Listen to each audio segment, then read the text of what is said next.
I just arrived to a country that was an on-air news reporter. The number one reason that I see marketers fail. Something is happening with LinkedIn. Remember when it was just a place for your CV? Now it's like half Instagram, half motivational quote, half B2B sales funnel. But the crazy thing, it's working. When I was looking for my first marketing job, it was just a place to post job updates. But today, it just feels like cringe. Let's talk about why. Despite all of this, LinkedIn generates billions in revenue and helps other businesses and creators do exactly the same. At the end, let's actually talk about what's happening to the platform next. And let's start with the most important one, the algorithm. It's almost like LinkedIn has a split personality right now.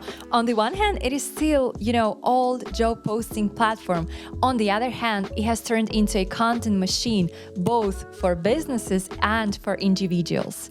And that's because they figured that something that's working super well is called emotion. They realized, hey, people like storytelling, they like emotions. Sometimes it's okay for them to feel vulnerable.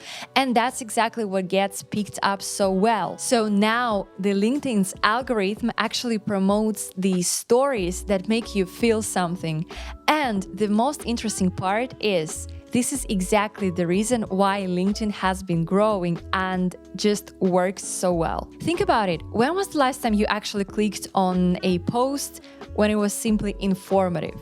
No, nowadays it's all about the emotion that this post makes you feel, right? And it doesn't matter whether it comes from a brand or from a personal profile. So LinkedIn has figured out that personal stories is something that's fueling growth, and they're simply doubling down on that. When I shared my own story on marketing burnout, this post got so much engagement in the comments. Some former colleagues started reaching out to me, and I thought I would never even speak to them again in my life. Never, ever again.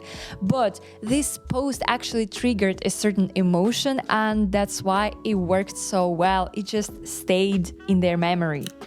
Let's talk about some people and the brands that are absolutely killing it on LinkedIn. While some boring users are still posting, this traditional corporate boring content, others are completely flipping the script and they build communities, drive massive engagement, and of course, they make serious money. Well, take this guy, Justin Welsh, for example.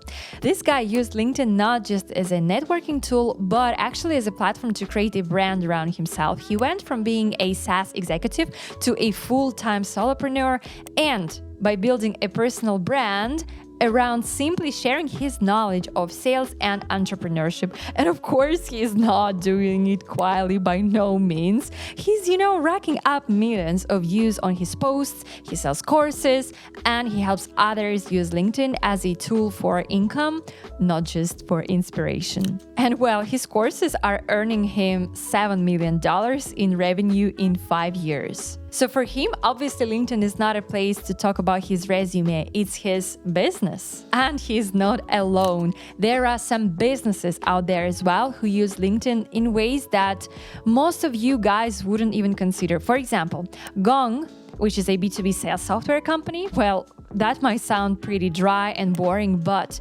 they've used LinkedIn to become a thought leader in the sales world. And numbers speak louder than words, right? So in 2024, they reached more than 330 million of USD dollars in revenue. If you take a look at their posts, they are full of relatable insights. Often it's paired with a pinch of humor or some kind of a strong opinion.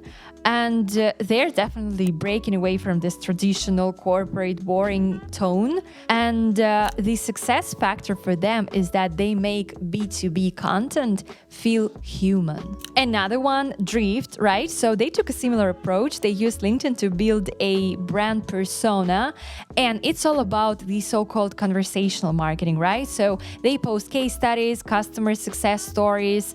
They always engage in conversations that their followers actually care about.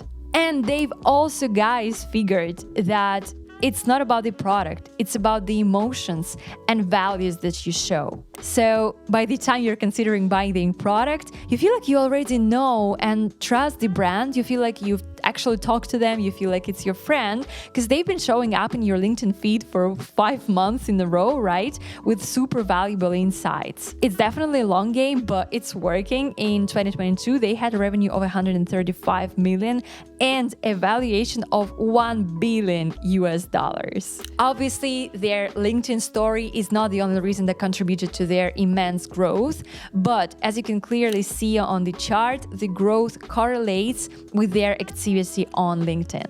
What is happening next? Well, I'm pretty sure that you've noticed the slow change of LinkedIn to turn into a more video-friendly platform, right? So they're rolling out more and more video features. At first, they were kind of popping it up on the mobile app for any user. Now it looks like this feature is a little bit hidden, and there is like a separate section on that on the mobile app. And this is a super interesting insight to follow, because clearly they face huge competition from Reels, from TikTok, right? And they know that video is everywhere these days. But at the same time, it's super interesting to follow what's going to happen in the long run, because the audience is so used to the text-only content. And it's going to be quite a change to try and force individuals to switch, mentally from this text-based mindset to a video-driven one. I haven't seen any success stories on video on LinkedIn as of yet. And I guess right now it's just up to us to speculate, to make predictions. But it's super interesting to see how the video trend has been popping up on LinkedIn more and more. The key takeaway, guys, the irony is that this exact cringe factor that everyone and their mom is talking about is exactly what has made LinkedIn so successful recently. So it's all about the emotion. It's all about being humane these days. And it doesn't matter whether it's your two-man business, doesn't matter if it's a complex and enterprise B2B product or an individual on LinkedIn. It's all about being relatable, emotional, and just being yourself.